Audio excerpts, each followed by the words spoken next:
بسم الله الحمد لله والصلاة والسلام على رسول الله. halkan waxaan rabnaa inaan uga hadalno dhibaatooyin ka dhashay roobabkii lixaadka lahaa ee ka da'ay guud ahaan Soomaaliya gaar ahaan Galmudug. waxaa ka dhashay roobabkii sidaad ogtihiin wala wada maqlay inay daadad xoog leh soo rogmadeen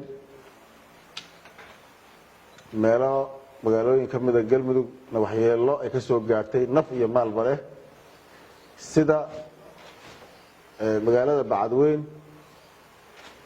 oo runtii dhibaato ay ka dhalatay dad ku geeriyoodeen hanti badanna ku burburtay dhibaatadiina weli ay runtii saameyn weyn leedahay.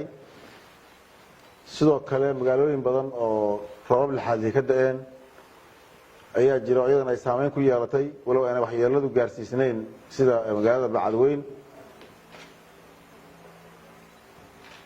waxaan saa darteed ugu baaqaynaa dadka reer Galmudug marka koowaad inay iyagu gurmadaan u kaalmeeyaan magaaladaas dadka walaalahooda ee waxyeeladu ka soo gaartay daadadkaas iyo roobabkii meesha ka da'ay.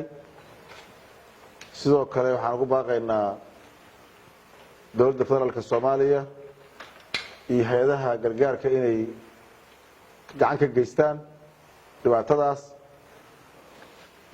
soo gaartay magaaladaas oo runtii aad iyo aad lixaad leh. waxaan u qabanay guddi degdeg ah si ku meel gaar ah guddigaas oo halka laga shaaci doono oo dhaqso u howlgeli doono hawshaas. guddigana waxaan leenahay hawsha Allah idinku garab galo magaaladii gaara deegaanada kale saameynta roobka ku yeesheen wacyigelin u sameeya iyo intii ay kartaanba in diyaargarow fiican la sameeyo. inta qasaaro inta kaliya kuma eka magaaladan hadda caasimadda Dhuusamareeb Galmudug waxaa sidoo kale ka da'ay roobab aad iyo aad runtii u saameyn yeeshay.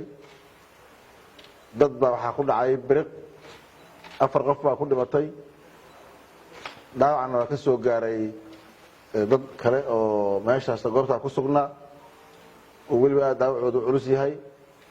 iyagana kuwii dhintana Ilaahay sabir iyo ka siiyo heladoodii iyo qaraabadii kuwa dhaawac ka soo gaarin Allah caafiyo. sidoo kale waxaan leenahay dhammaan intii ku dhimatay intii ku hanti beeshayba بدل غير قبيل سمر إيمان الله سيو.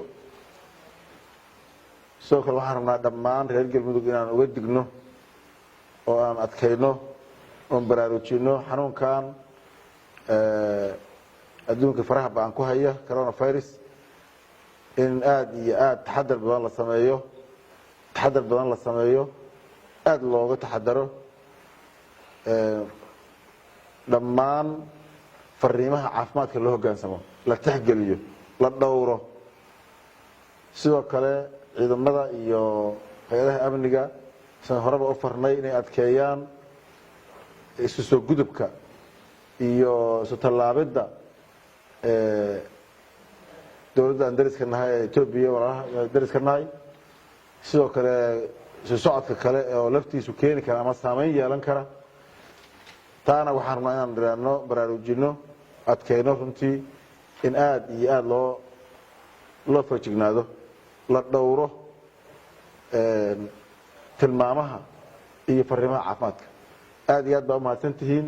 mar labaad guddigii baan leenahay howlgala inay degdeg u gaaraan deegaanka dhibaatada ka dhacday masiibada ka dhacday runtii dad badan dhibaato ku soo gaartay. assalaamu calaykum waraxmatullaahi wabarakaatu.